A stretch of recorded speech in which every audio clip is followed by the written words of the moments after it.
O título deste trabalho é a Otimização do protocolo de descelularização de válvulas aórticas suínas visando o xenotransplante.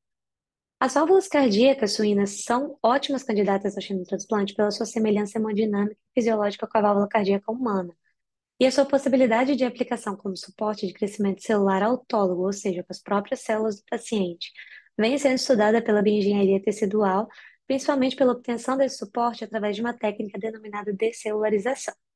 Essa técnica utiliza métodos químicos, físicos e enzimáticos para a obtenção de um tecido denominado descelularizado, com características acelulares de baixo conteúdo imunogênico residual, porém com as características de matriz preservadas que permitiriam o crescimento celular.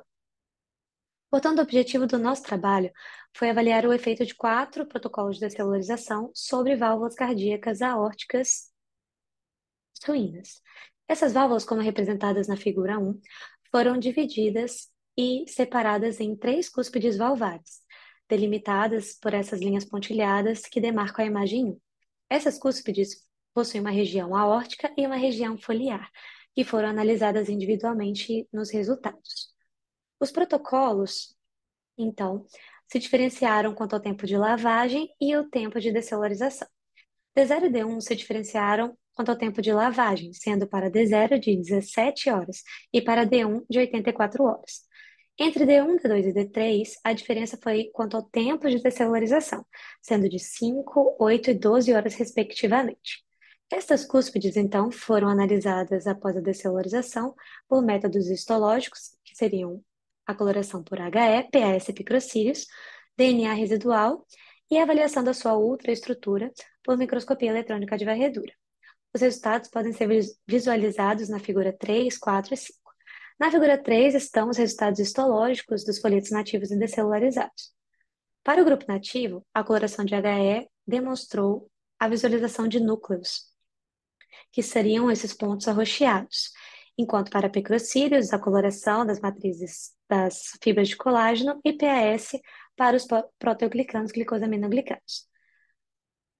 Os protocolos de descelularização não obtiveram núcleos visíveis quando visualizados por HE e, em contrapartida, tiveram as fibras da matriz celular, colágenas e os glicosaminoglicanos visualizados, ou seja, mantidos após a descelularização.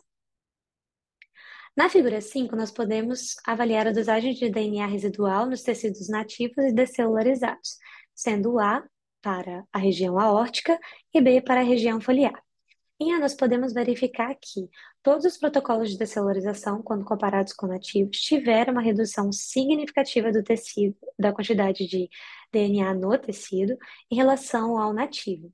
Enquanto para B, em B, que seriam para os folhetos, houve uma leve mudança nesse padrão. Todos os protocolos, eles também tiveram uma redução significativa quando comparados com nativos. Porém, para D0, também houve uma diferença significativa em relação ao protocolo D1, indicando que os protocolos D1, D2 e D3 possuíram uma quantidade de DNA residual muito menor do que o outro protocolo, D0. Para esses protocolos, então, foi feita a microscopia eletrônica de varredura para se analisar a ultraestrutura. E foi verificado, foi evidenciada as fibras colágenas nessa matriz, podendo ser visualizadas para a aorta e folheto na figura 4. Em contrapartida, o protocolo D3, ele aparentemente foi possível visualizar uma compactação maior dessa matriz extracelular. Dessa forma, é possível concluir que os protocolos D1, D2 e D3 conseguiram reduzir significativamente o DNA dos folhetos, ou seja, acima de 98%.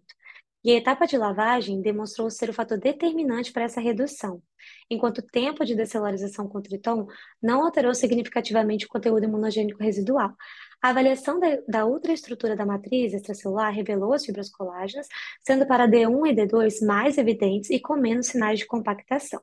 Gostaria de agradecer à CAPES, à FAPES e ao CNPq pelo financiamento deste projeto, à UFES e à Renorbio pela estrutura e o programa de pós-graduação, ao Labion, NBT e o Lucar UFES pela parceria na obtenção dos resultados.